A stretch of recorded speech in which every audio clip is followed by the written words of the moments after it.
We all be in an attitude of prayer. Dear God, may the words of my mouth and the meditation in our hearts be acceptable in your presence. O Lord, our strength and our Redeemer. Amen. As we meditate through the Word of God, 66 books, the constant theme comes through. It is a book of newness. It is a book of freshness. It is a book of new beginnings throughout, from beginning to end. Genesis through Revelation. Jesus said, behold, I make all things new. Praise God. Aren't you thankful for that? Amen. God in our own lives has made all things new for us as well. Beginning with Adam, Eve, you can certainly see a new beginning. Noah, Abraham, Isaac, Jacob, Joseph, Sarah, Rebecca, Rachel, Ezra, Nehemiah, Job, Esther, Ruth, even Rahab, and the kings, Saul, David, Solomon, the prophets Elijah and Elisha, not to mention Hosea, Joel, Amos, Obadiah, Jonah, Micah, Nahum, Habakkuk, Zephaniah, Haggai, Zechariah, and Malachi. Behold, I make all things new.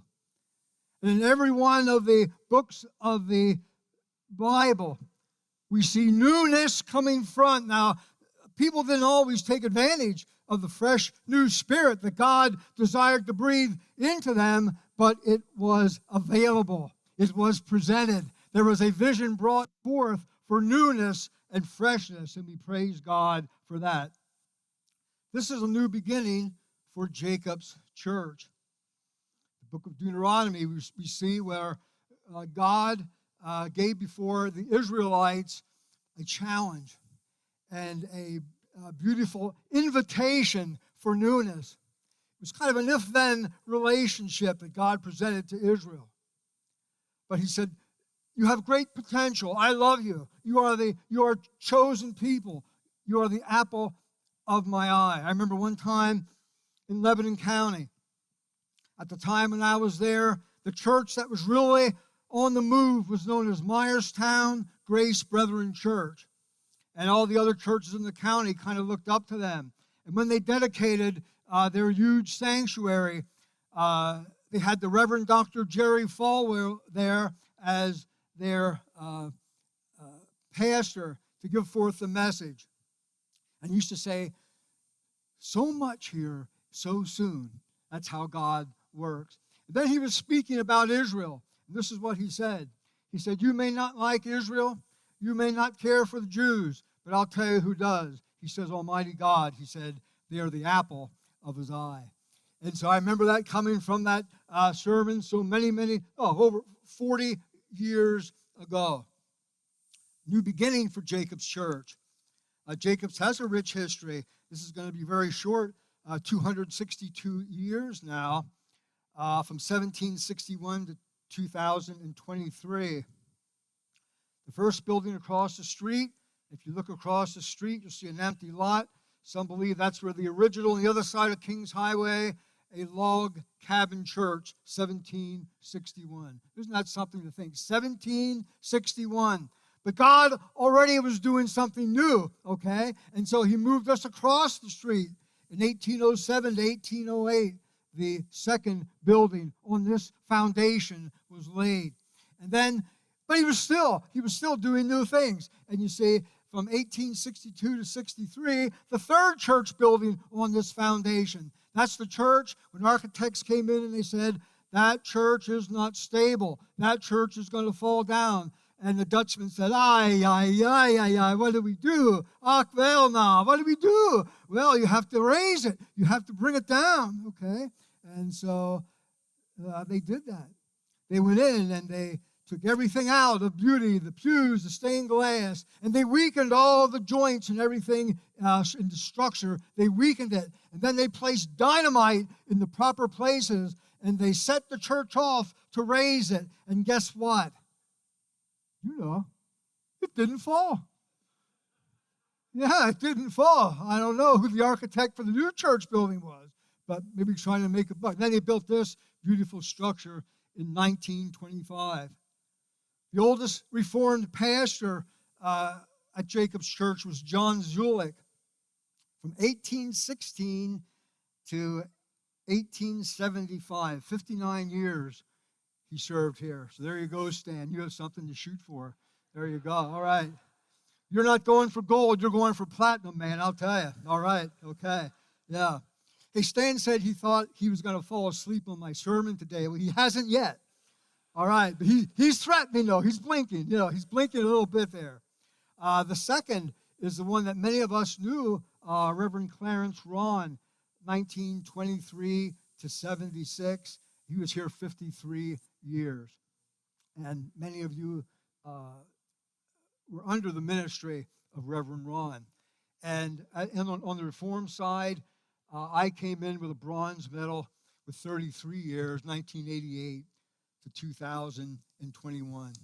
But throughout that whole time, God was faithful. And God was always had a new beginning for Jacob's church. Looking at the news, when I watch TV, Donna says to me, I don't want to watch the news. I want to watch good news, okay? I don't want to watch bad news. But when I watch the news, I say this: aren't we thankful that God is always doing a new thing? Amen? Aren't we thankful that God is still on the throne? He is sovereign. He is in control. And sometimes we think when we look at the news, oh, things are terrible. Things just can't go on. Well, I don't know what's going to happen. God is in control. Amen? God is on the throne, and God is doing a new thing. It seems to me that just perhaps God is a God, our God, not just our God. He is the God. There are no others. He is God with a capital G, all right? And everything else that mankind calls God are small g's, okay? I'm talking about Creator God of heaven and earth, Father, Son, and Holy Spirit. I would tend to think that perhaps He is a God of new beginnings. Does that come through to you? Yes, He is a God of new beginnings. He is the sovereign God. He is the Alpha and the Omega. And Jesus Christ is the same yesterday, today, and forever. He will not compromise to the standards of America or any other nation. He is the sovereign God. And there's a new beginning for Pastor Stan, Carla, and Will. I picked Revelation because there is a new place of habitation, New Jerusalem, okay? There are towns around here and churches named New Jerusalem, okay? And a new home from Texas. I've been sent to spread the message. God bless Texas. All right, there you go. All right, okay. Here you are with the Pennsylvania Dutchman now. And I don't believe it was an accident. I don't believe it was a coincidence. Just as I was called here at Jacob's, God's hand, His sovereign hand was on you. I believe that. You were handpicked, Stan, Carla, to be here. And Will, he's been around this area all the time. He's a good old Dutchman from day one. So, but there's a new beginning for Pastor Stan, Carla, and Will. I am excited for you. I really am. I praise God for the way things have worked out. And Scripture says there is rejoicing in heaven, much rejoicing in heaven, when one comes to know Jesus Christ as their personal Lord and Savior. And the Holy Spirit, Stan, Carla, Will, spoke to me and said, because of the faithfulness of the church, there's going to be more rejoicing in heaven. Isn't that beautiful? There's going to be rejoicing in heaven. We may not know now who they are, but there are souls who are going to come, precious souls for whom Christ died, who are going to come to know Jesus Christ as their personal Lord and Savior. Carla, I have something to share about Stan. Just hold on. I brought a little something here. And I just want to share this. Stan and I have been doing some golfing together. And 90% of the time, he drives the cart. Okay, he drives the golf cart, okay? And so he says, are we ready, Scott? Yeah, I'm ready. He comes to turn, grabbing hold. This is how it is. Coming to a stop. Oh. So I've added some new equipment to my repertoire when we go golfing, Stan. Here it is. Okay?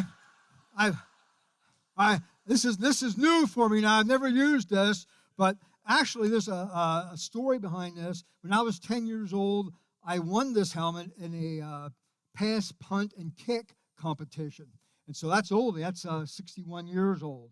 So that's my new piece of equipment. That's not a gift to you, Stan. That's for my protection. And Carla, please do not allow him to buy a Corvette. All right? Whatever you do, all right? So, new beginnings. Yes, I had to share that with you. So you didn't fall asleep yet. New beginnings for Pastor Stan and Carla and Will. And finally, brethren, there's a new beginning for us all. The story of Nicodemus. Nicodemus, tax collector. When I think of Nicodemus, I think he was one of those, you know the word, he was a shyster. Okay? He was a shyster. He was not honest. He had committed thievery. Those during that time in his profession, from what I read in history, they had quite a bit of dishonest money, and they had a lot of parties and carried on. I'll bet he had quite a testimony to give. Okay? Don't you think Nicodemus would have had quite a testimony with his old life? You say, but that old life, Pastor. The world, the flesh, and the devil. Why, that's exciting. Well, one time, but it doesn't excite me anymore. I think it's boring. I wouldn't want to be seen in the same places doing the same things that I did one time in my life. I'd be bored and ashamed of that now. I wouldn't want anything to do. What, do you smell a little something? Oh, it's gone now. It's gone. Okay. Well, yeah, that must have been a remnant or a thought of my old stinking thinking. Yeah, that's what that. I'm thankful that that's over with. Aren't you? Aren't you thankful as you look back on your life? Aren't you thankful for what Jesus Christ, through the power of the Holy Spirit, what new blessing He performed in your life? Would you want to go back? Would you want to go back? No, I wouldn't want to go back. There's a new beginning for us all. I'm thankful for the new beginning by God's grace. I remember a few weeks ago, Stan, as I sat in on one of your sermons, I think it was a 15-minute sermon. I'm not sure. But no, as I sat in on one of your sermons, you talked about that we are saints. So I was listening. I didn't fall asleep on you. We're saints, saints of God. Children of God. Here's a good one. Joint heirs with Christ. Isn't that wonderful? We are joint heirs with Christ. Jesus said, behold, I make all things new. Now at Jacob's, there will be something wonderfully sweet and new. We pray for God's blessing upon you. This is no accident. This is no coincidence. You were handpicked. You were chosen. Amen.